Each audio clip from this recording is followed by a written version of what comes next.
Hey, this is MC and Mad, Talk to Civil War, episode 14. Today we dive into Sharpsburg, also known in the north as Antietam.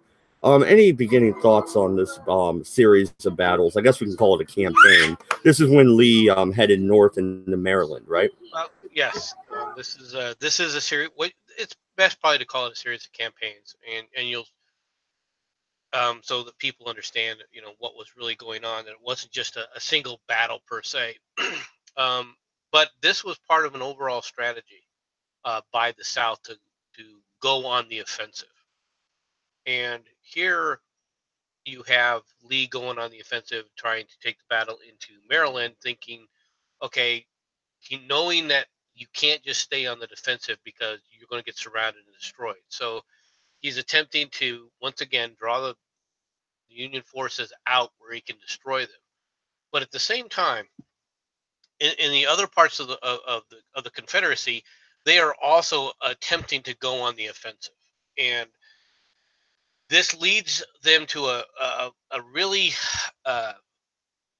it's an understandable strategy, but it's a bad strategy in that in the Chattanooga and the Tennessee region, they divide their forces in several different areas to try and take the battle to Kentucky, to throughout Tennessee, all around. And as a result of this, okay, you basically are dividing your forces in that region, all right, and they can be dealt with in piecemeal.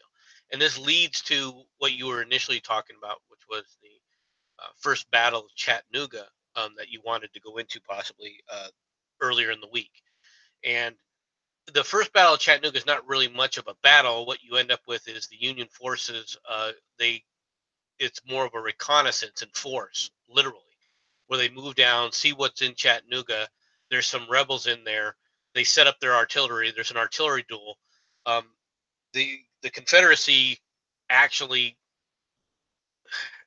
the leadership for the artillery is piss poor. There's no coordination.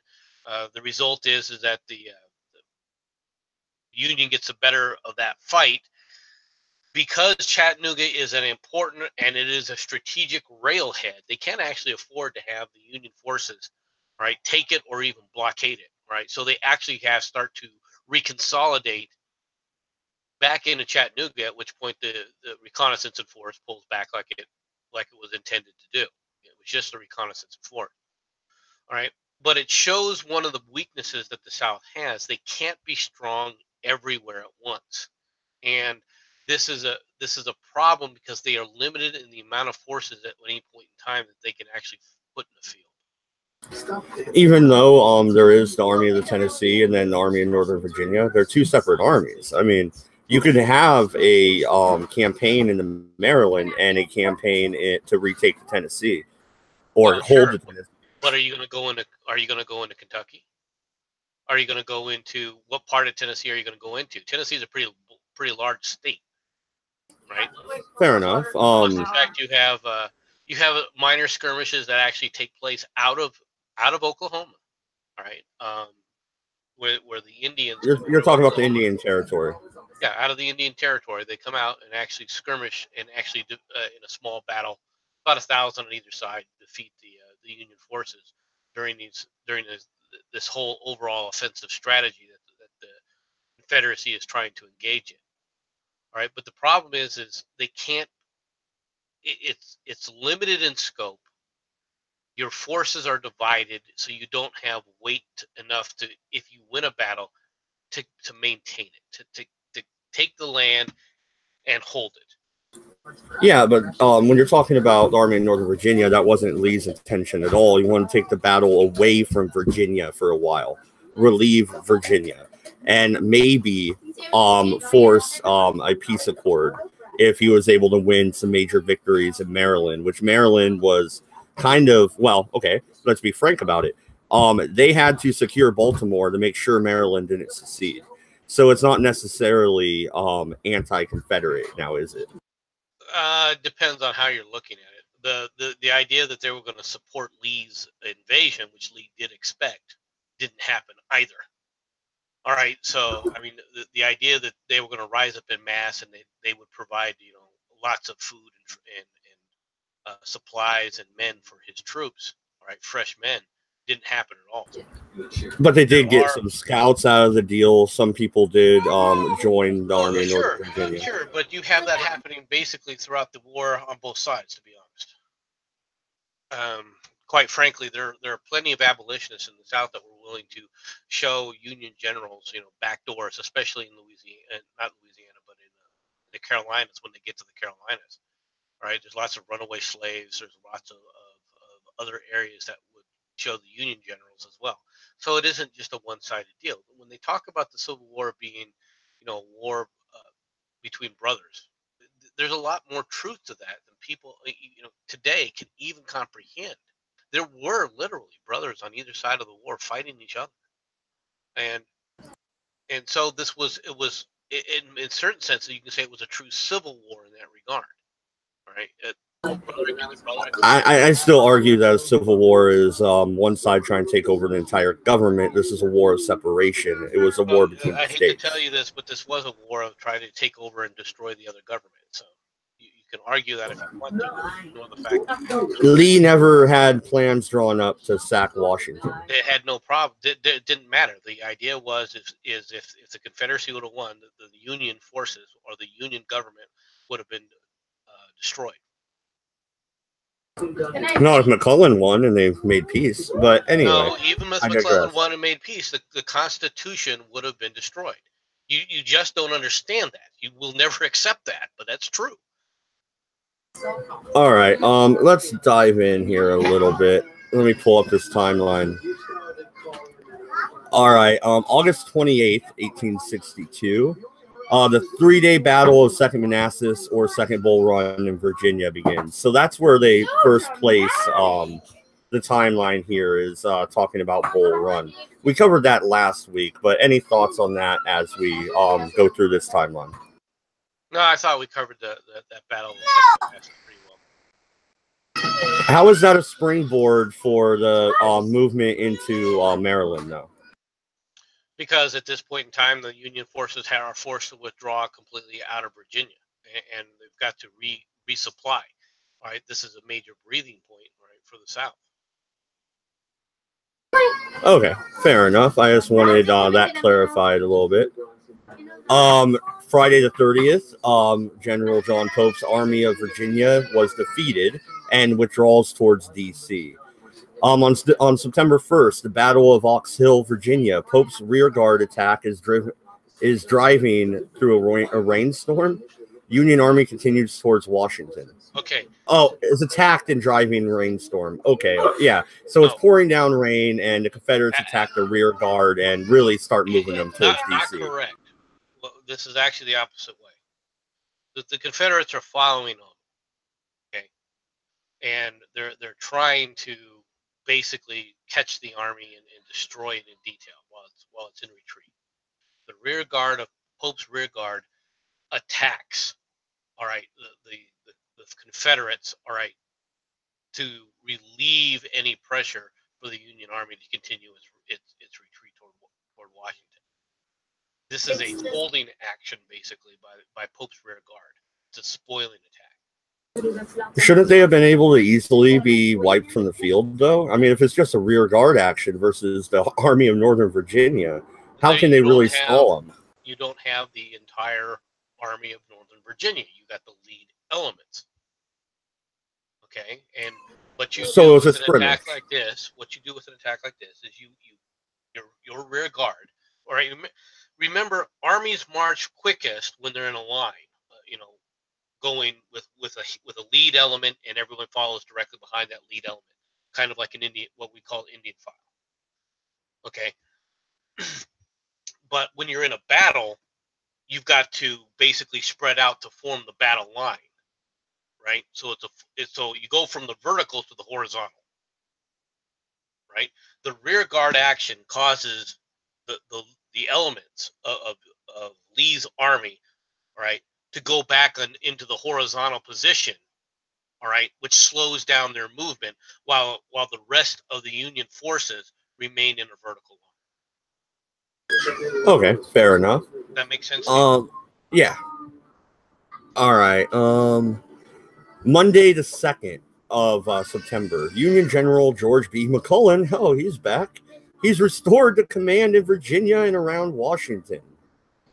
On that Tuesday the 3rd, General Robert E. Lee is concentrating the army in Northern Virginia at Chantilly. Lee moves ANV, I don't know what that stands for, towards Leesburg, Virginia. Writes the Army of CSA Northern Virginia. Oh, okay, all right. Writes Confederate President Jefferson Davis. The president seems to be the most propitious time since the commencement of the war, whatever, for the Confederate Army to enter Maryland. In other words, he wants to attack Maryland directly. Also, Smith occupies the state capital of Frankfort, Kentucky. Is also on there on the 3rd. Right. So you're right. They are having concurrent offensives in both the West and the East. They're setting up concurrent offensive operations across. They're attempting to across the Confederacy. So they did take Frankfort. I mean, that's pretty good. Temporarily, but they couldn't hold it. But okay, you're Jefferson Davis. You have you don't know that he's the best general you have quite yet. I mean, he was known as Granny Lee for a reason. He pretty much just built defense works and was slow for the offensive in the beginning of the war. Do you trust Lee to do this assault? Well, you got to remember, Lee was placed in overall command of the Southern forces before that, so there's a lot more trust in Lee than you're giving him credit for. Okay, he isn't the tactical genius that everyone's going to, laud him as. Well, this is the battle where he splits the army and Jackson makes a splash, is it not? This battle? I believe Sharpsburg. No, not really. I mean, the battle where he makes his big move is not till much later. You're talking about the Chancellorsville. Oh, you're right. It is Chancellorsville. Okay. Anything else you want to talk about, or should I continue on? No. Let's go ahead and continue. Okay. So on the 4th, Lee begins crossing his army over the Potomac River near Leesburg, Virginia. All units will be in Maryland by September 7th. On the 5th, a Thursday, the Army of the Potomac moves out of Washington.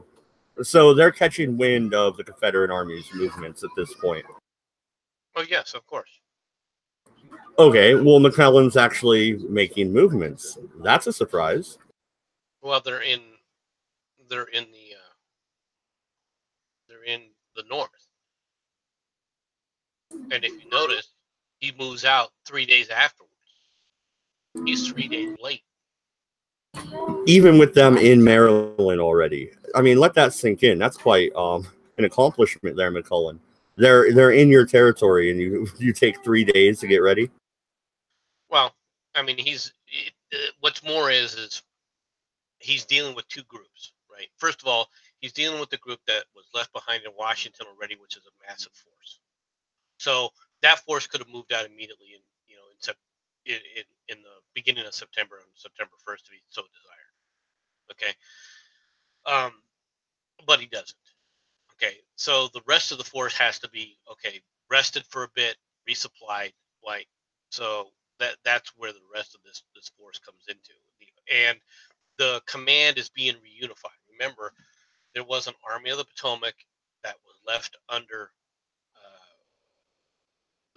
from the Union perspective, that was left under McClellan, and the Army of Virginia, which was John Pope's, and John Pope is relieved and replaced by McClellan, where McClellan now has both armies, which are then consolidated into the Army of the Potomac. So is President Lincoln just schizophrenic, or does he really not know who to have lead his fucking army at this point? How many generals do they shuffle through? It's like you're reshuffling a game of poker here. Well, you've only actually gone through 2 at this point, or 3. Yeah, but I'm including Hooker and the rest that are going to be shuffled through. You know I am. Well, but they haven't been shuffled through yet. And unfortunately, in this battle, like many of the others, the best generals for the Union get killed. Well, unfortunate for some, fortunate for others. Well, when it turns the other way, you know what I'm going to do. Yeah, I know. All right, so Friday the 6th, Stonewall Jackson occupies Frederick, Maryland. Lee's entire army is across the Potomac. So it takes, let's see, 2 days for the entire army in Northern Virginia to cross. And that's what, 50, 60,000? 2.5, 3 days. Yeah. And see, I don't know. I know you don't want to get fixed in a point. We've had this conversation before, and I accept your argument. But once you start taking territory in Maryland, why not try and just hold said territory and create a defensive line, shift around, and make the army of the Potomac come to you? You choose where you fight at that point. You can do that, but you got to be very careful, because the one thing that you can't do is you can't get trapped on the northern side of the Potomac. And there is a gigantic force surrounding DC. You're correct on that. I still think like Gettysburg would have went totally different if it wasn't in Gettysburg. If Lee had chosen where they fight instead of how it ended up happening. I think the same could be said for Sharpsburg. Well, sure, things can always be different. Things would have ended up different if a lot of things would have happened. This battle would have ended up differently if McClellan had actually utilized the intelligence he gathers. We'll get to that. All right. So Saturday the 7th, McClellan moves his headquarters out of Washington to Rockville, Maryland. Sunday the 8th. This is interesting. Now Rockville, Maryland is only, to be honest, Rockville, Maryland is not that far from DC. Right? It's only 15, 20 miles away from DC. That's some slow movement there. Lee crossed his entire force across the river in what, 2.5 days, you said? Well, this is his headquarters he's moving. He's trying to reposition his entire force. He's not moving, he's not chasing after Lee at this point. What he's doing is he's maneuvering to make sure that if Lee attacks, he's in a position to defend. So he's not actually in a chase at this point. What happens if Lee just shoots north, right? Well, never mind. We'll save this for the end of the show like we usually do. Because I'm just wondering how deep Lee could have penetrated into the north without being destroyed, because the army is pretty much in Maryland and in DC at this point, at least the Eastern Army for the Union. So if he's already penetrated this far and he shoots north and leaves the cavalry at his back to shield and to let him know where the Union movements is, he can almost make it to New York, right? No. Why not? Burn your way straight through like Sherman did. Fuck him. And that's only one F-bomb, Shorty. Only one. Okay. When you move like this, you have to move with supplies. Blitzkrieg, right? My friend. Blitzkrieg. Yeah, Blitzkrieg would have pretty much... What if he would have gotten all the way to New York, he never would have gotten back. I know. I was being a little facetious there, but it is an interesting thought. That would have been interesting, but it would have ended the war quicker. One way or the other, yeah. No, this is interesting. Lee issues a proclamation to the people of Maryland.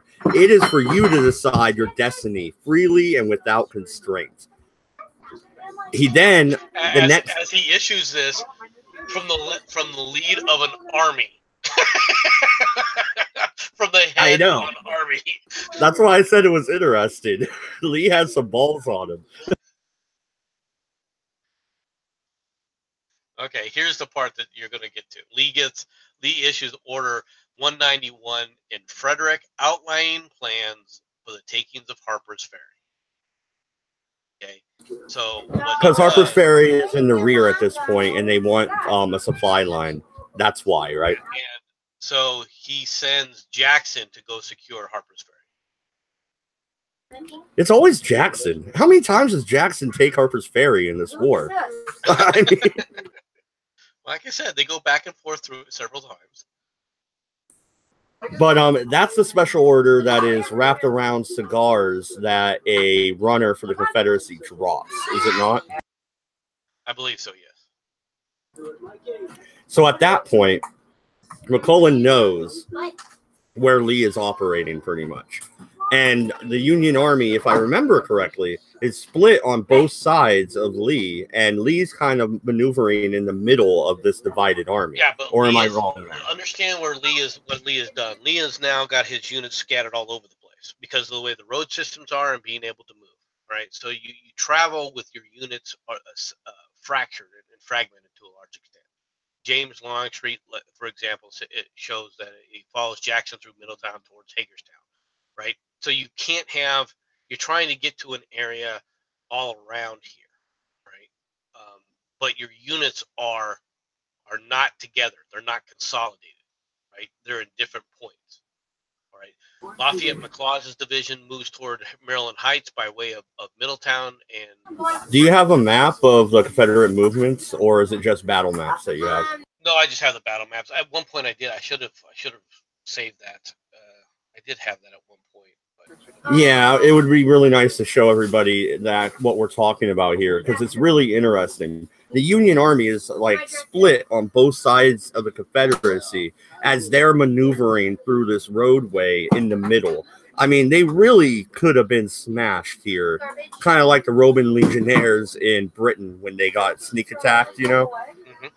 What battle was that where the fucking Druids fucking wiped them out? I don't remember, but it's kind of like that. They're maneuvering with, yeah, they're maneuvering in the middle of two gigantic Union armies. Well, large Union forces. Well, I thought it was the Army of the Potomac and then the Army of Virginia or whatever. I thought it was two separate armies. It's all part of the Army of the Potomac. The Army of the Potomac is that large now. You got to remember they reconsolidated everything under the Army of the Potomac. There okay, fair enough. Be another Union Army of the Virginia. Yeah, well, because the Army of Northern Virginia already fucking has that. Like you get a new name there, Lincoln. Anyway, go ahead and continue talking about how they have to maneuver because this is really interesting. So what you have is you have Jackson basically heading toward Harper's Ferry, opening the way, all right, for Longstreet to come in so that Longstreet can come through Hagerstown and several of the other areas.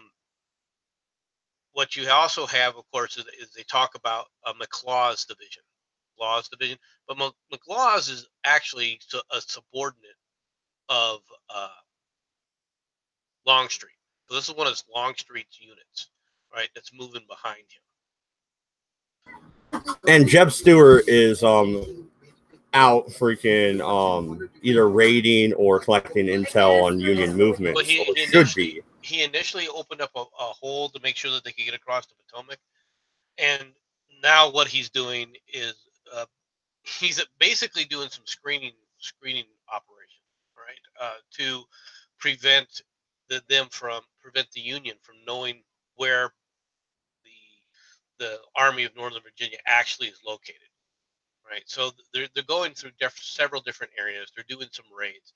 Yes, they are scouting as well because they don't know the terrain.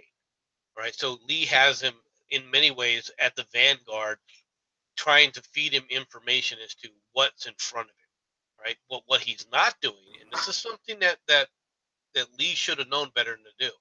What he isn't doing at this point is keeping his cavalry in constant contact with the Union forces. And so for a time period, he loses track of where the Union forces are. Is it the Battle of Sharpsburg where that happens? Because I thought that was Gettysburg. Well, he does it at Gettysburg as well, but for a different reason. Yeah, I was going to say, I thought that's when Jeb Stuart said, well, here's my I resign. And Lee said, no, you don't. Just don't fucking do this again. Oh, that's two F-bombs. Sorry. Right. But the difference at this battle is Stuart is not out of communication with Lee. Okay, he's just out of contact with the Union forces. It's a different set of circumstances.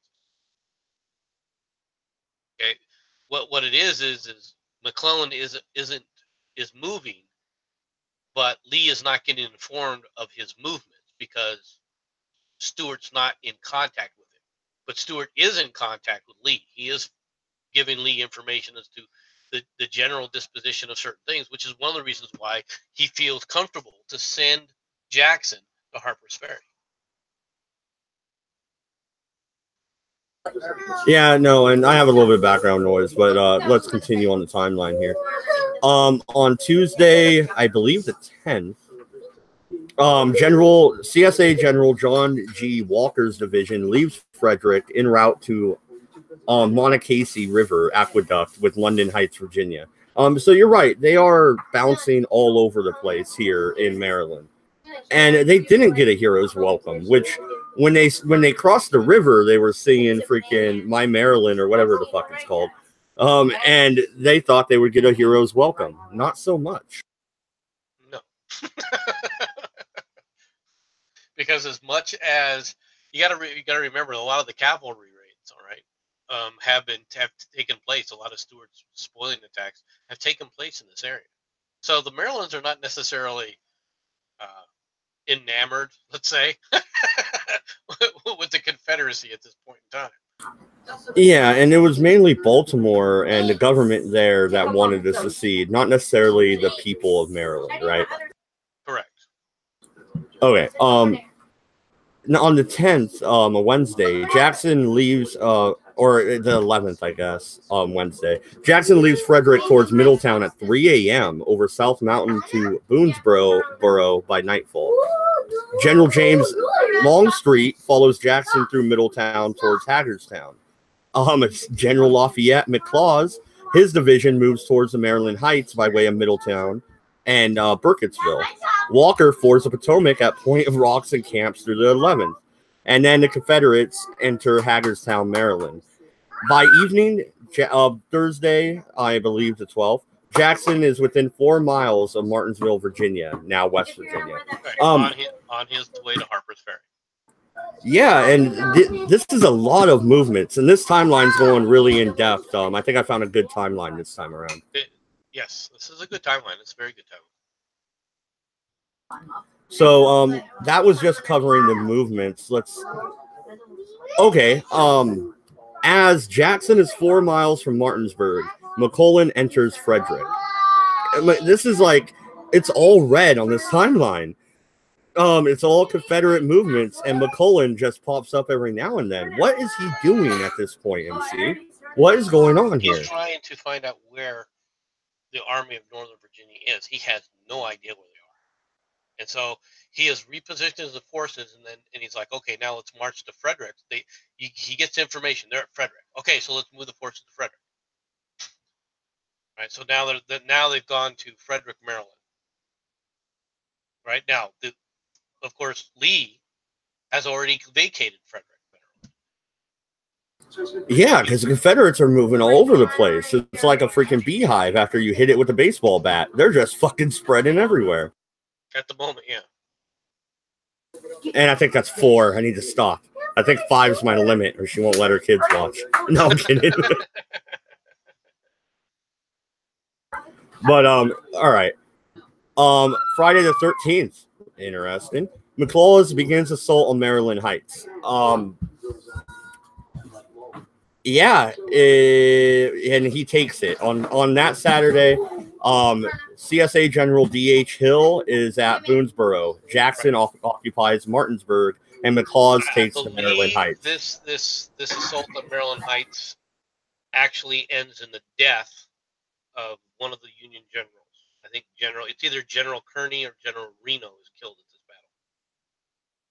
battle. And that's one of the generals you were talking about earlier that is a big blow to the Union. Yes. And Kearney's the other one.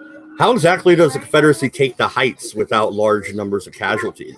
Because significant casualties, but they outnumber the Union forces at that point in time, so they're able to run through it. Yeah, because I keep thinking about that battle where Lee just had the artillery on the hill and they just murdered the Union at that battle. They didn't just have hasn't been killed yet. This must be where Carney has died. All right.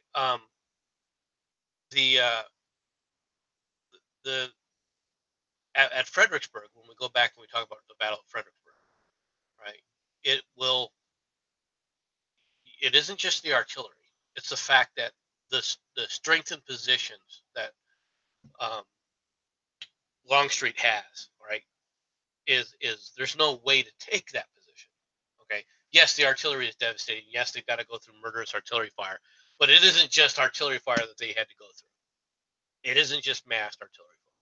Yeah, they're getting hit from all sides with small arms as well, because they're in entrenched positions, all right, behind stone walls. It's not just artillery. It's small arms as well. But we'll get to that. Yeah, absolutely. It's just that battle keeps popping in my head when anything Heights. It's like, oh, well, if you have the high ground, you're pretty much got it. All right, so Saturday. Also, Walker reaches the Loudon Heights, Virginia, and by night, Jackson reaches the Belvoir Heights, West Virginia. The Confederates are taking the high ground, and this comes back to my question I had earlier. Why not secure the high ground and make the Union come to you? You're taking a look at a hill here, a hill there, a position here, a position there. All right. Whether or not that can form a basis for where you can put an army, all right. But in and of itself, you can't put the entire army on the Maryland Heights, for example. Right? It's not a ridge line. It's just a high point. You anchor your right or your left flank there, and you spread out from there to hopefully another raised position. At this point in time, he's trying to move his entire military. He's trying to move his entire force. You got to remember, Jackson's on his way to frickin' Harper's Ferry. Right? Yeah, to secure the arms depot there again for like the 10th time. What you have them doing is you have them seizing these high points, all right, for a very short period of time to give them a good defensive position in case they are surprised by a large Union force. That's what you're seeing as movement. Yeah, no, and it's not even talking about Lee's actual movements here. These are just divisions of his army. Yeah, right. These are basically what Longstreet is doing. More than anything else, this is Longstreet's core, Longstreet's responsibility.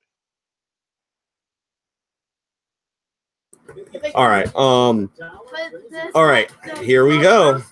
Copy of Special Order 191 found in Frederick, delivered to McClellan by early evening. By 10 p.m., Lee knows of excitement in federal camp. Orders Longstreet to Boonesboro, warns McLaws. Let's talk about Special Order 191. All right. Do you really wrap orders around a couple cigars and send a runner? Or do you have that bastard freaking pin it to his chest to make sure he doesn't lose it? I mean, what's going on here, man? Well, I do believe that there was a skirmish with this guy, right? And I don't know if he was killed or wounded, right? That's what I think probably happened. You got to remember, when you're talking about these kind of movements where they're trying to find each other and stuff, it oftentimes what happens is the pickets from both groups will catch wind of each other, fire off some shots, and then run back to their main forces, right? Which then sends out units to see whether or not there's anything there or not. Or will run back to their unit, tell them that they're under attack, and be told to go somewhere else, in which case they lose track of each other again. Right? So this goes on back and forth and back and forth. Right? Can a runner be hung as a spy? Sure. And yes, you can shoot people for being careless with military orders. Okay, I mean that does happen. No, what I'm wondering, there's a scene in The Patriot, right? He is a uniformed runner with a marked package. He is not a spy, right? He's a uniformed scene, courier. Courier, whatever. With a marked case, he is not a spy. What if, was the Confederate runner here or courier in uniform, do you think, or was he dressed normal? I'm sure that this was somebody from. I mean, this is a copy of the orders. All right, therefore, this is someone from the staff group. All right, that has sent these orders out. This is someone that's part of the staff group. It's where this has come from. So he is uniformed, and he couldn't really be tried as a spy, other than the fact, well, they don't recognize Confederate government, and they're all dirty rebels, right? Okay, and? Oh, I was being sarcastic there, but you're just a prick. We'll get to that. We'll talk about a certain individual. Yeah, all right. The Battle of South Mountain. Remember that uniform bit. Oh, it wasn't a petticoat. Anyway, I'm not talking about that. I'll get to that too. The Battle of South Mountain. Do you have a map for that, or is that the first of the maps you have, or not? No, I don't think the first of the maps I believe begins the battle of on the 17th. So we have. Sharpsburg. Okay. All right. On Sunday, the 14th, the Battle of South Mountain commences. Union General William Franklin's 7th Corps takes Compton's Gap in line facing south in Pleasant Valley. Union General Jesse Reno, the 9th Corps, and Joseph Hooker, the 1st Corps, attack at Fox and Turner's Gaps. D.H. Hill and Longstreet withdraw after dark. Walker has artillery in place on London Heights by 1 p.m., and McLaws has artillery in place on Maryland Heights by 2. So all it was an organized withdrawal back to the Heights at that point. But the Union does push Longstreet back. Well, yeah, they're what's happening is they found one another, right? So now they're preparing for the battles.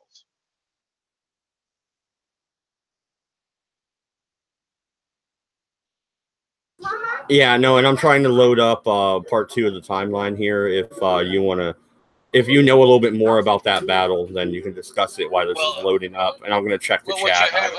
I'll just continue on. Okay, one of the other things that's happened now is and I think this is quite a thing, is another thing that has happened is Jackson has attacked the Union forces at Harper's Ferry. The Union commander at Harper's Ferry is killed. And of course he's heavily outnumbered.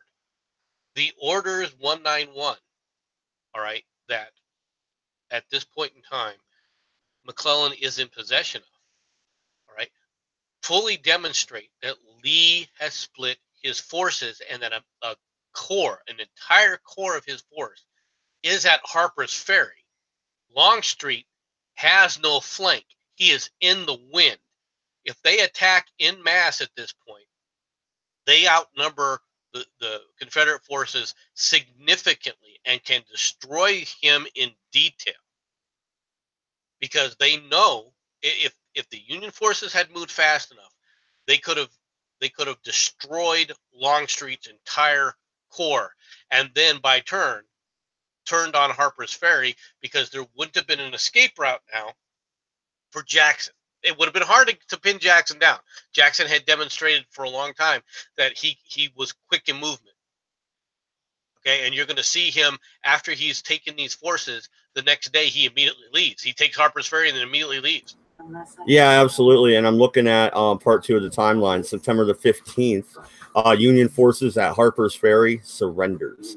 Other events. CSA General Edmund Kirby Smith on the Ohio River across from Cincinnati. Interesting. He's threatening Ohio. Yep. So this is, I mean, I don't know much about the West. You know that. I pretty much read about the Army of Northern Virginia, just like everybody else who's, you know, an amateur fucking history buff. Is not strong enough to do a lot of damage. It is, for all intents and purposes, the same thing that's happening with the Union forces down in Chattanooga, where it's a reconnaissance in force. Yes, Cincinnati is a major area, and in fact, there's many people who think that Smith should have gone ahead and seen if he could have taken Cincinnati and destroyed, okay, the metalworks that were there, specifically the machining equipment, because at this point in time, Cincinnati is a major machining hub of turning machines. Okay, so your mills and your metal lathes are being produced here in Cincinnati at this point in time in the world. So it would have been a major blow, all right, to the capabilities of the Union, at least temporarily, all right, to destroy that machinery and destroy those. Was there a Union garrison there? If not, then they should have done that. It would have been a difficult attack, but at the same time, could it have happened? Yeah. Could they have pulled it off? Well, everyone looks at Lee and says, "Well, look, he was able to pull it off. Why couldn't this guy?" Well, not everybody's Robert Edward Lee. Not everybody's Robert E. Lee, and not everybody is McClellan either. Well, Grant was nowhere to be seen near Ohio. Grant has been replaced, and Grant is considering at this point in time of resigning his commission. Yeah, he should have reconsidered and done it anyway. All right. Also on the 15th, Lee stops his retreat, orders concentration at Sharpsburg. Right. On Monday, Jackson departs Harper's Ferry, leaving A.P. Hill's division behind to control it. McLaws crosses the Potomac to Harper's Ferry. McClellan crosses South Mountain to Boonesboro and Keysville way after Lee had already left. I mean, Lee had forces in Boonesboro how many times already in this timeline that we discussed? Yeah, it's several times. He's moved all of his forces through Boonesboro. It just shows you how slow McClellan was. Absolutely. Now, okay, Lee chose to concentrate around Sharpsburg. Was that a good choice? This battle ends up pretty much a stalemate. He has to consolidate at this point in time, or he's going to get destroyed in detail. So this is a rush job. Lee understands that he's in a bad position right now. First of all, he's now in contact with the Union forces. He knows McClellan is in force behind him and has him badly outnumbered, and that if he can't consolidate his forces, his army is going to be destroyed in detail. Lee, at this point in time, is on the defensive. He is trying to create a defensive line to prevent himself from getting destroyed. Yeah, he's caught pretty much like you said earlier in the wind up north this time. He can't withdraw to Richmond if they cut him off. Exactly. He's on the wrong side of the river, and his troops are not consolidated, and there's consolidated troops from the Union that are ready for him. All right. Okay, so on the 16th, Jackson and Walker's division arrive at Sharpsburg around midday. Lee sends word to McLaws and A.P. Hill to hurry to Sharpsburg. The Union 1st and the 12th Corps cross Antietam Creek late in the evening and make contact with Lee's left flank at 6 p.m. McClellan orders Franklin to Sharpsburg from Pleasant Valley. And the Battle of Sharpsburg begins. You can now pull up a map, and I'll check out the chat. Okay, so let me pull up the first part of this. I'm sorry for this is taking me a little bit. Here, go to my application window. Boom. All right, this begins the first part of the battle. The first day, first beginning of the battle in the morning, and Antietam takes place pretty much over an entire day. Right, this shows you the movement and disposition of several things. First of all, notice over here, you've got a lot of artillery, all right? And this is the Southern artillery. It commands a large area here, but in this case, the Union forces actually have a lot of cover. Right? Yeah, no, and why wouldn't they move around the artillery to the flank? Or is that the height's too treacherous right there to actually make it. Well, where are you going to move it? Where do you want to move them to? Okay, I'm looking at the 11th and the 10th and the 9th Pennsylvania. If you swing them through Anderson and come up through the flank, you might be able to wrap up the artillery. All right, but then you got to go through this forested area over here. The Nicodemus Heights. That gives you cover, though. That gives you cover, right?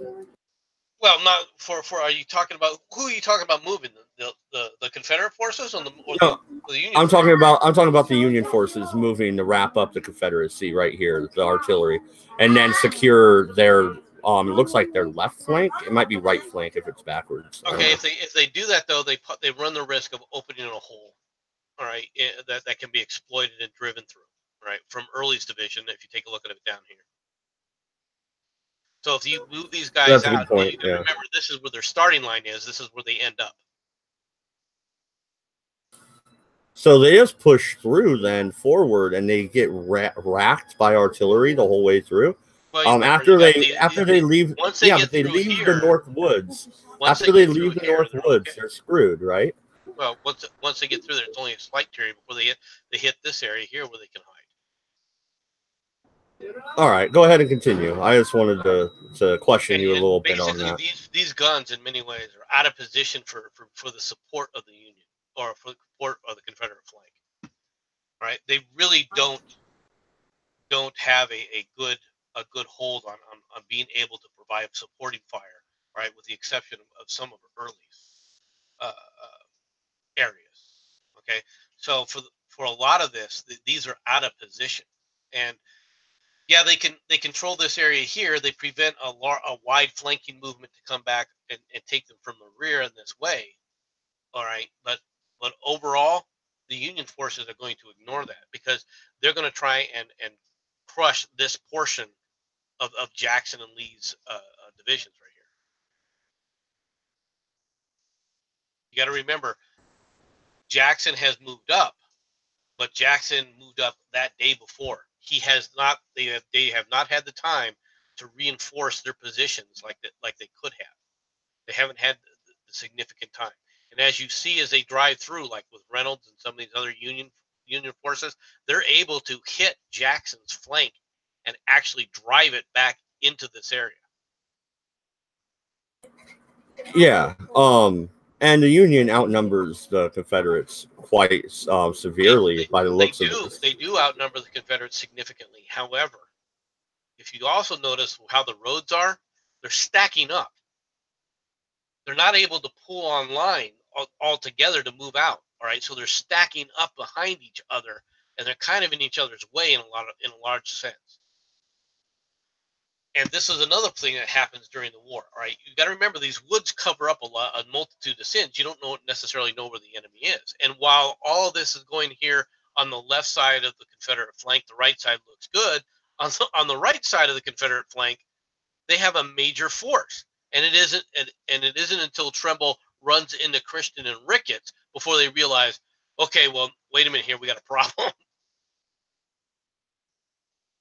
Yes, they know that the Union Army is in the area, but if you're looking in over here rather than where you're moving at over here, or if you're moving in to try and provide support during the battle, all right, where you can see this turns into a meeting engagement right here, where both sides are basically attacking one another. Yeah, no, and it looks like Lee is trying to attack the center of the line. I would more or less try and take. To hold it.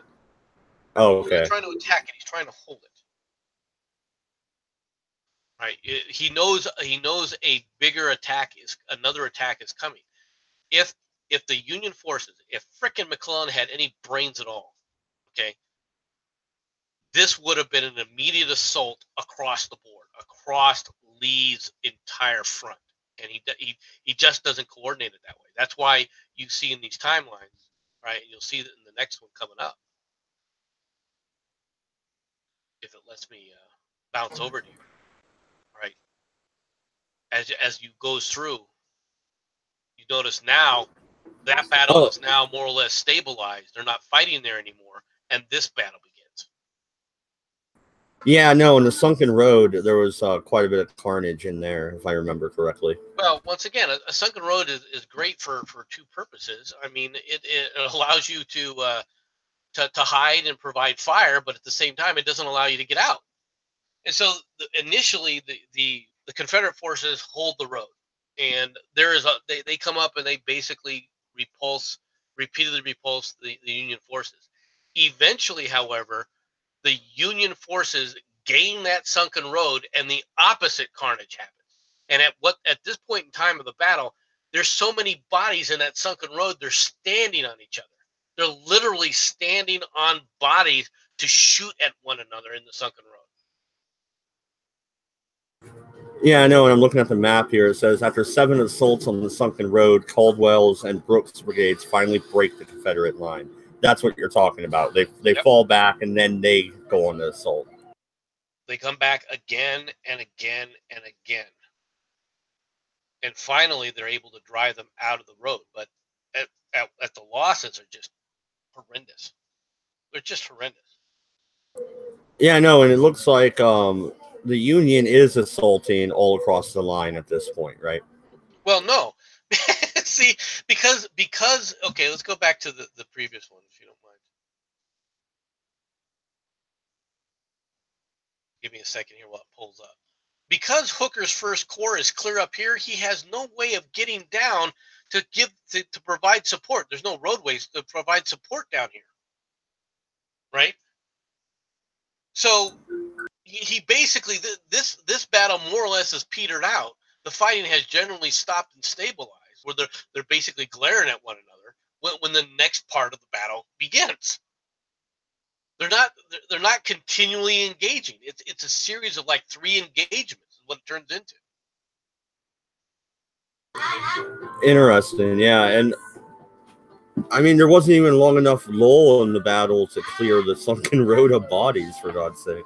And you see, well, during this part of it, yeah, and you see what you've seen here was finally with Caldwell pulling in. He just basically says, well, instead of trying to swing this way, I'll just swing down this way and crush it. Well, no, and Anderson's division starts to arrive, and it looks like he's headed down the Hagerstown Pike. So he has a road right to the battle, unlike the Union forces under Hooker. Well, he's able to provide support to prevent this from turning into a rout. Because this could have turned into a rout. It would have been the center of Lee's line. Longstreet could have been destroyed if it wasn't for the fact that Anderson arrives. Yeah, absolutely. And let's take a little look at the timeline here. Fighting begins at dawn and continues for 12 hours until 5:30 p.m. Braxton Bragg, at the same time as the Battle of Sharpsburg is happening, captures 4,000 Federals at Lunsfordville, Kentucky. Hey, Bragg did something good. Oh, that'll change soon enough. Here's something interesting. Also, I really like this timeline. I need to save this site, mps.gov. It's good. English Foreign Minister Russell, just hearing the news of Second Manassas, writes Prime Minister Palmerston, the time is come for offering mediation to the United States government with a view to the recognition of the independence of the Confederacy. Interesting political insight there. They obviously didn't listen to him. Well, but because of this loss, before they can actually take place, the news of this battle comes in. Interesting. So if the Confederates would have, I wouldn't necessarily consider this a loss. They didn't retreat like the Union did after Bull Run, but they don't win. That's for sure. I'm more or less consider Antietam or Sharpsburg as a stalemate. What say you? No, it's a Union victory in a certain sense. Okay, it could have been a much better Union victory. Lee is forced to withdraw from Maryland. You got to understand when it comes right down to it, Lee is still on the field temporarily, but he can't. He knows he can't stay there. All right, and as a result, he has to retreat. Sometimes when you're moving around, right, as you're trying to maneuver forces, sometimes it's just strategic retreats that are important, but it is a strategic retreat. And the fact that you have to now come out of Maryland without what your strategic plan was, which was to defeat the enemy, all right, on northern soil to provide political pressure and political support for your cause. Which is what his, yeah, and that was his aim directly, was to put political pressure on the North for the Democrats to win the next election and end the war. And as a result, all right, you end up with the opposite actually happening for two reasons, and we'll get to that. All right. McLaw's division arrives early morning. A.P. Hill arrives at 3 p.m. That evening, Lee holds a council of war at dark, decides to remain in position. But before we do that, let's talk about the final parts of this battle. Right? What you have here is you have Sykes and Sturgis and Burnside's corps, and this becomes Burnside's freaking where everyone talks about Burnside's bridge, right? In this attack to try and roll up what's part of the right flank of the Confederacy on the left flank of the Union forces, where they basically spend all this time, Burnside, charging this bridge. Yeah, and they're taking on the 20th and the 2nd Georgia divisions. Right. It looks like the 50th gets pushed back by the 12th Ohio. And they withdraw the guns. Richardson gets out of there with all 4 of his gun groups. I mean, that's a failure on the Union part. Well, it's a failure on the Union part because you stacked up in order to go across this instead of just sending both these waves and Sturgis straight across the frickin' creek. Yeah, it's a creek, not a river, right? I could wade across that. They could have come right through here, ran right across, engaged right here, and then just rolled up this side. They had no excuse for what happened here. And that was going on at the same time all this other crap was going on up here in the previous time frame. Yeah, no. If you would have rolled through here, you would have had a clear road all the way across. Think about that. All the way across here, they would have crushed Longstreet's entire corps and division and actually trapped Lee from getting out because they would no longer have had the Boonesboro Pike to sit up there and flow through to get out of the city. They still would have had some of the road systems up here. I think the Hagerstown Pike and so forth were going to still be in their possession, but it would have endangered it at nothing else when it got into Sharpsburg. If they could have sit up there and sealed this division, it would have been over. This was Lee almost got trapped himself, almost outsmarted himself in this battle.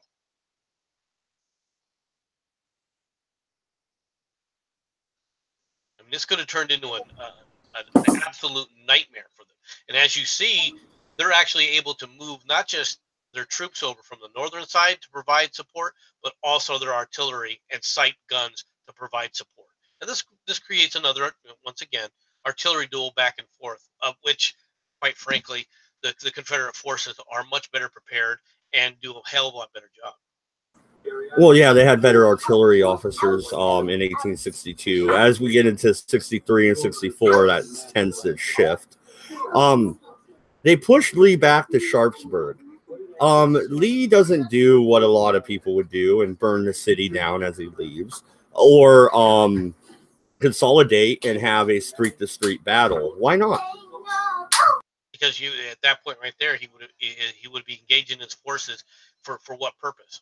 In order to do street-for-street battles for a long period of time, you need a lot of supplies. He couldn't be. Lee was always limited in how long he could carry on a major battle. Okay, the Union could be given supplies on a constant basis in a constant manner when it came to ammo, when it came to food and things like that. Now, while you can forage for food, you can't really forage for ammo necessarily. Well, you're telling me they didn't have ammo in Sharpsburg? I mean, they still had what we call gun shops now. Then it was just a store where you bought your shit. You don't have the amount of powder that you're going to be needed for cannons and things like that. Okay, fair enough. And why? And really, I'm answering my own question here. But why try and hold Sharpsburg? You're up in the air at that point. You could be surrounded and destroyed. You don't want to hold Sharpsburg. You're on the wrong side of the river. Yeah, yeah. You're on the wrong side of the Potomac. All right, how long can you free yourself there? Unlike what Sherman does in the South, there's a huge difference in the capabilities of what Sherman has, all right, versus what the Southerners have, all right, and it comes down to the supplies that you have. What Sherman did, and we'll get to that, right, is yes, he does free himself from his supply line, but the supplies that he's leaving, all right, that he leaves in the back, are basically foodstuffs. They're not ammo. And what's more is there's nobody with a lot of ammo in front of him anyway. So he knows expenditures of ammo and war material is not going to be something that he has to worry about. That doesn't take place here. That's not Lee's problem here. In this case, Lee has to worry about being resupplied ammo, while he knows that the supply of ammunition for the Union, all right, is going to be consistent and thorough. Yeah, but if you're trying to put political pressure on the Union government to sue for peace, holding pieces of Maryland would be quite How beneficial. long were you going to hold it before you ran out of ammo? The Union can continue artillery duels the next day, the following day, the third day, the fourth day, because they're going to be constantly being resupplied. You're not. How are you going to hold it when you run out of ammo? I know. I'm not disagreeing with you. I'm just saying politically, it might have been expedient to try and hold Sharpsburg temporarily, at least. It looks like he does hold it for a day or two, but Well, he stays in place for a day to see whether or not the Union forces are going to take up the battle again, and they don't. They just say, okay, well, we're going to hold you where you're at, because they know Lee is limited in his supplies.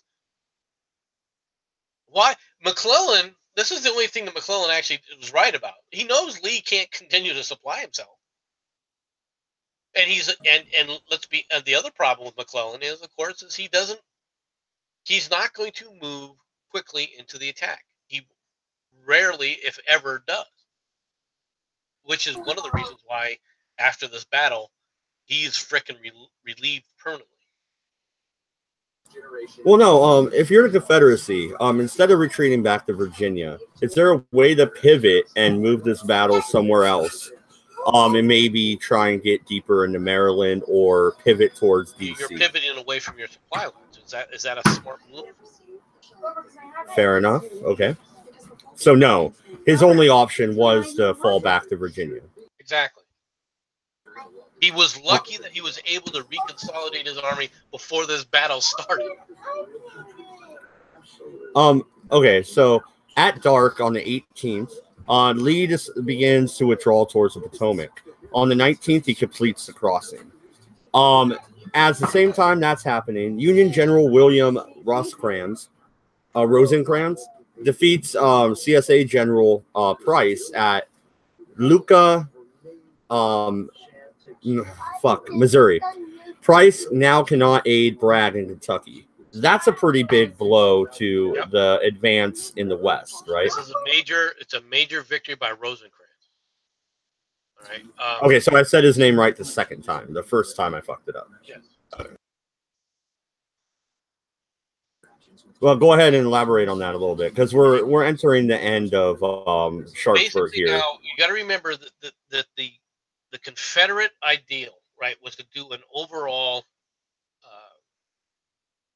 offensive operation, and one of their plans was basically to force Kentucky to seize Kentucky and say, okay, Kentucky was part of the South. We have now kicked all Union forces out of the South, out of Kentucky. We now can pivot and threaten Ohio, all right. And at the same time, we can penetrate.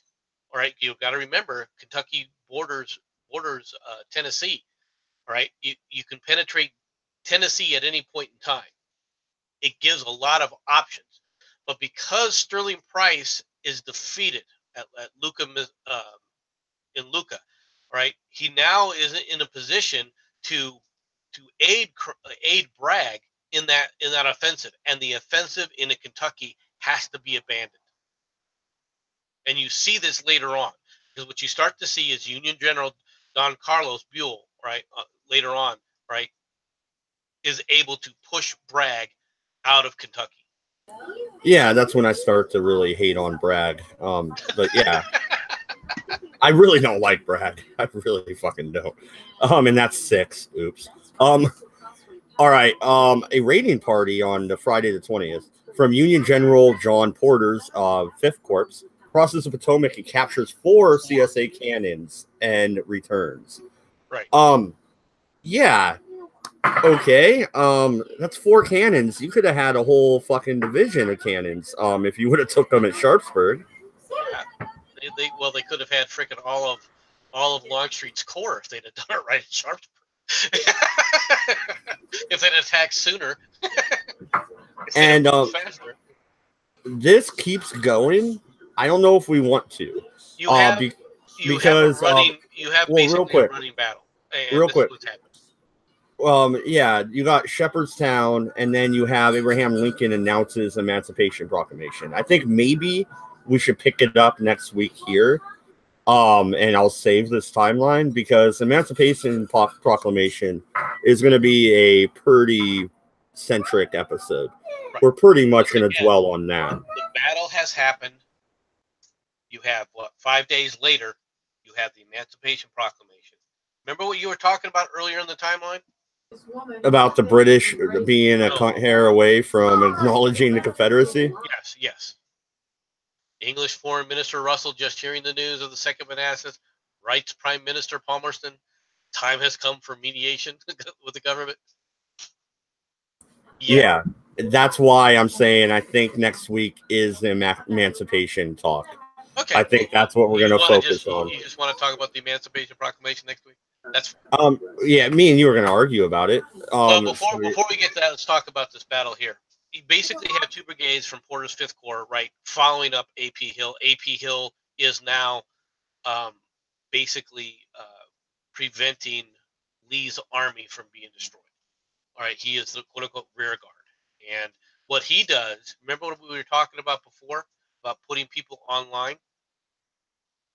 That's what AP Hill basically does. Is the same thing in the reverse. Where skirmishing battles. These two brigades are forced. They start to attack. AP Hill attacks to force Porter to deploy, but of course he's just barely across the Potomac. Okay, so you can't even get the rest of the Union forces across the Potomac, all right, in line, all right, to be able to wipe out Hill's division, all right. So Hill's able to hold it here. He's able to repulse the counterattack. Porter has to go back across. Well, no, and that's pretty smart, right? I mean, that's where you want to attack the enemy as they're crossing a river. Either they're going across a narrow bridge or they're wading across, and it's like shooting fish in a barrel. Exactly. Of course it is. But this is what you want to do. I still don't understand why the Confederacy didn't create a defensive line at the Potomac and say, you know what, this far and no further. Okay. There's lots of ways. So you got to remember the whole Shenandoah Valley. If the Union set up there and said, okay, well, we'll constantly demonstrate. If you had a better Union commander, he would have constantly demonstrated that he was trying to push across the Potomac if they had tried that strategy, right? Meanwhile, swung through the Shenandoah Valley, all right, and pinned the Confederate forces against the Potomac from 2 sides. I would have left Jackson in the Shenandoah. He obviously knows how to run that shit. That would have he just runs circles around them. Come on now. He dealt with the situation as it existed then. If you had a decent freaking Union commander at the time, right, that would not have happened. If you had an overall commander in charge of the Shenandoah campaign, rather than McClellan having 3 different separate groups vying for glory, you would not have seen that happen. So you want someone like Sheridan up there, early in the war instead of later? Well, it would have been a different battle, wouldn't it? It was in '64. I'll tell you that. All right, so let's go to politically and the what ifs as we start to wind this down. Politically, the British are looking at recognizing the Confederacy. The Emancipation Proclamation has not happened yet.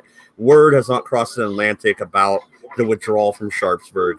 Um, this is when the British could have really just acknowledged and changed history at that point, or entered into a war with the Union, because Lincoln had no. He They was were not never going to going get to go to mediated. war with the Union. Well, Get it Lincoln would out of your never. head that the Lincoln would British, never have allowed mediation, though. He was not going to the British decide. were, You know what? Go whether ahead. they allowed mediation or didn't allow mediation, okay, the British were never going to go to war with the Union. There was What, no way, with the situation that they had with their empire at that time and the pressures on their empire, that they could have provided material, actual military support to the Confederacy. well, they built the Confederate Navy for all They it was built worth. what, 4 or 5 ships? That's all they had. Well, all right, that's not all the British forces had. Yeah, that's all the Confederacy had, man. They built their whole navy. Come on Okay. now. They did build it. I'm not going to deny that they built it for them, but that was 4 ships out of how many ships that of the line that the British fleet had? 80, I know, 90? and I know, and I nailed Quinn on that fucking fact. Like that But was bullshit. the reason that those ships, that the 80 to 90 ships weren't there, is because they were all over other hot spots in the world, and they were trying to support other freaking British Empire issues that were going on. Not to put too fine a point on this, but you got to remember the British were dealing, all right, with a widespread, far-flung empire, and they were having issues with that empire. They were having issues, all right, with the Indians, meaning in India. Okay, they were having issues with the Russians, and they were still having issues with the Ottoman Turks. And let's not forget the French. But well, the French existed, and nobody likes the French. Okay, so do you think President Lincoln caught wind of that letter from the foreign whatever? No. Are you thinking that he did the Emancipation Proclamation before then? No. He had already announced to his cabinet that he was waiting for, he wanted to issue the Emancipation Proclamation 3 months earlier. And his cabinet told him, no, wait for a union. I don't necessarily consider Antietam a gigantic victory, though. You could say that it wasn't a victory. Lincoln says good enough, and issues it. I thought you wanted to wait on this. We are. We're gonna dive into it later. Okay, now the what ifs. Let's say the orders don't get dropped. All right, Lee's movements are secret. Where was he headed before he was forced to consolidate in Sharpsburg? It's not a matter of where he was headed, because he wasn't headed anywhere. All right, he just wanted to be up north in Maryland. What he wanted to do was to draw out. You got to remember, his problem is that he didn't know where the Union forces were. He didn't have which was Jeb Stuart's damn job. Well, I mean, no, you got to remember, he has more than just one job here. He's got to scout as well. He also has to be in constant contact with Lee, providing him information of what the territories are like. So it's Lee who's making decisions and ordered Jackson to Harper's Ferry. He didn't have to order him to Harper's Ferry. There was really nothing that he was going to gain by doing that, aside from annoy the Union forces again. Even when I play Civ 5 or my Civil War game, because I have a Civil War game where you can actually beat the South and win, by the way. I haven't won the whole war yet, but it's possible. But the thing is, you don't leave a army in your rear, and that's what he's doing. That was a small. That wasn't even an army. That wasn't even a large contingent. What it did was it was a supply point, and it was a rail point. Okay, and so basically he was going there as a raid. All right, but he didn't need to do it at that time. So you wouldn't have sent Stonewall there. You would have had him with the main army the whole time. There was no, yeah. At this point in time, there was no need to do it that way. If you wanted to take Harper's Ferry, if you wanted to push it that way, you should have sent your entire army there instead of just sitting up there sending Jackson to go do it. Now you got to remember why Lee is doing this. Lee is taking chances. Lee has to take chances in order to be successful. I know, and that's why he's called reckless a lot of the time. And you can continue here in a second. Eldritch God, welcome. Lincoln had it coming, he says. Booth did nothing wrong. I couldn't agree more. Sic semper tyrannis, my friend. Sic semper tyrannis. We'll deal with that later too. You people are idiots. If that's what you actually feel like. Well, I like Booth's original plan to kidnap him better and ransom him back for peace, but you know, it is what it is. We're not talking, okay? We're not talking the year 2018. That plan. They had that plan. Ignorant. Are it you was a great plan. Kidding me? Now, don't mess with the Confederate Secret Service. Come on now. That was a stupid plan. That was a dumber plan than trying to decapitate the Union forces. That was a better plan, actually. If that one guy didn't get drunk, and even that plan was stupid.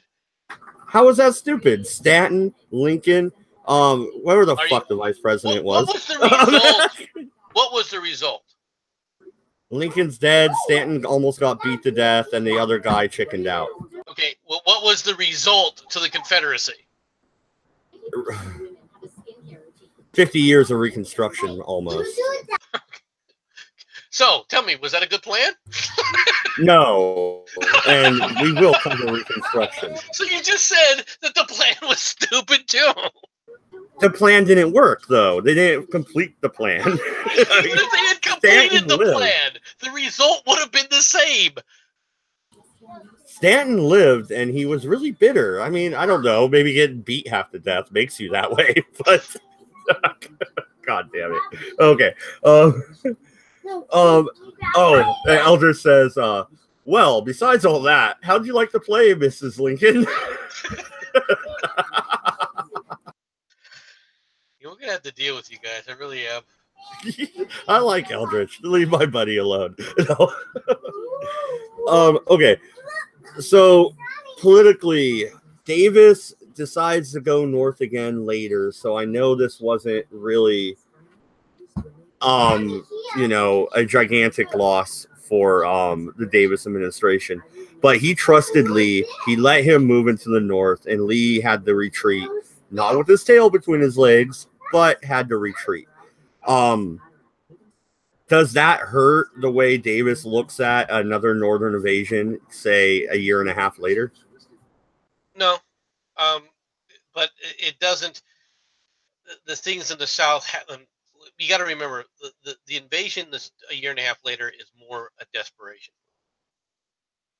Okay, this is at this point in time, they are terrified. Obviously, the Confederacy a year and a half later. At this point in time, the Confederacy is not coming apart at the seams. A year and a half later, it is. Yeah. Well, not even a year and a half. It's only like 6 months, 7 months later, right? The Confederacy is totally coming apart at the seam. This was in September of '62, right? In July of '63, the Confederacy is all but gone. But they still fight until '65. Just remember that. They do. But for all intents and purposes, the Confederacy at that point is doomed. Okay, and it's coming apart at the seams 6 months later, and they know it. They have to sit up there and do something in order to force the Union to recognize that they can't be defeated. And unfortunately, that's not how this plays out. Pickett's charge. Now, the thing that happens at this point in time is after this battle is Lincoln is absolutely apoplectic, right, about how McClellan has acted during this campaign, because McClellan acted in this entire campaign as if he didn't want to engage in battle, and in fact, his commanders on the ground were the ones that were engaging in battle, regardless of what his decisions were, which is something I didn't really talk about. Right? McClellan, yeah, he's an overall command and putting them in places, but he's not the one ordering the attacks. He's not even attempting to coordinate his attacks. His generals, Hooker, Meade, all right, Porter, are all taking their actions as they see things happening on the battle, not McClellan. Yeah, no, and that's a real night and day compared to the Confederate Army, where Lee is issuing the orders, Lee is issuing the assaults, and Lee is putting up the defensive positions, right? Yes. And so what you have now is a situation where the average soldier may still believe in McClellan, but obviously none of his generals do. It is obvious none of his generals do, including Reynolds. All right. Lincoln at this point permanently removes McClellan, saying you can't get the job done. And he turns to somebody and says, I want you. And that individual is Reynolds. And Reynolds says, no, I don't think I'm up to the job. So he turns to Fighting Joe Hooker next, right? Correct. And he doesn't want to go to Hooker because Hooker has a lot of drawbacks, and he knows it. Yeah, no, I give you a lot of shit.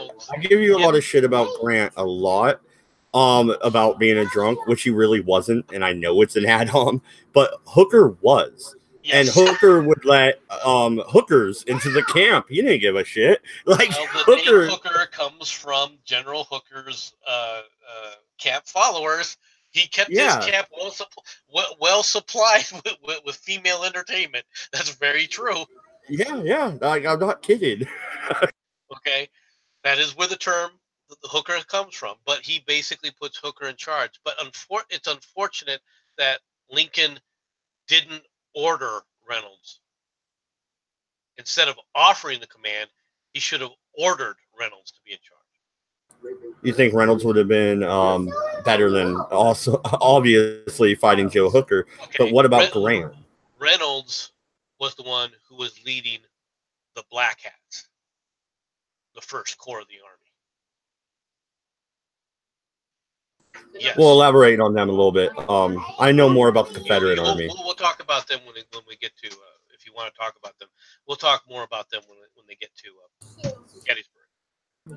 Oh, fucking Gettysburg! I'm not looking forward to that episode. I had to sludge through Shiloh. You still got your two big freaking glory battles ahead of you. So. Yeah, those are nice. All right, MC. One last question. Lincoln, why didn't he force well, I guess because he was busy replacing McClellan. I'm answering my own question. Because he didn't force the Union to keep following the Confederacy. Because, I mean, you have them retreating for once, right? This is a, reverse in the East here, where, you have the South on the run. Why not pursue? But he was busy organizing his army. First of all, there was a pursuit taking place, but it wasn't by the army. It was by different individual units, like Porter's 5th Corps.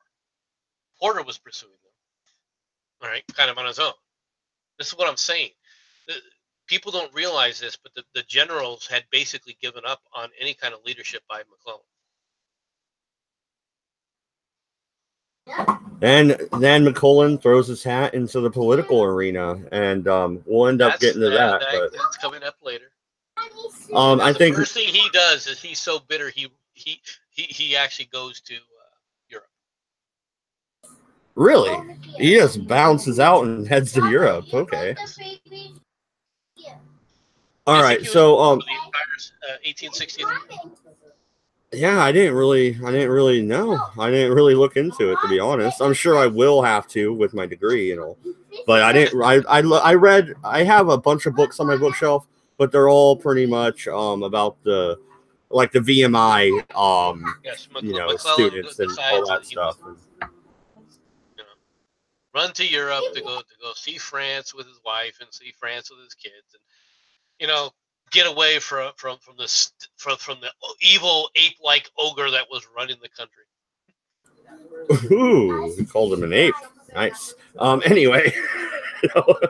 All right. So next week, next week it will be the Emancipation Proclamation. Like I'm sure. So, I'm still here. This is basically the end of the Antietam campaign. The casualties, which we haven't gotten to, were significant. All right. The battle. Hello? This Can you hear me now? Bloodiest day of the war.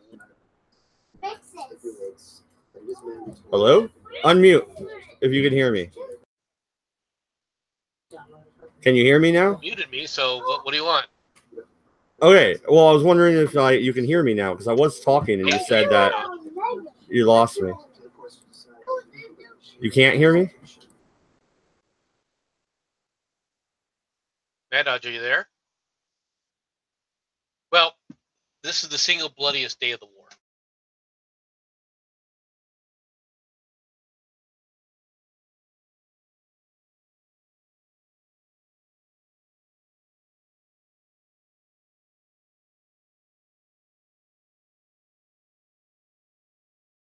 How about now? The carnage was just horrendous.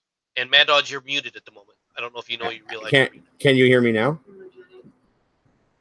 Hello? Okay, I can't hear you though. You're unmuted, but you can't hear you. So I think that this is probably where we should end it. Go ahead, Mad Dodge, if you don't mind. Go ahead and end the stream.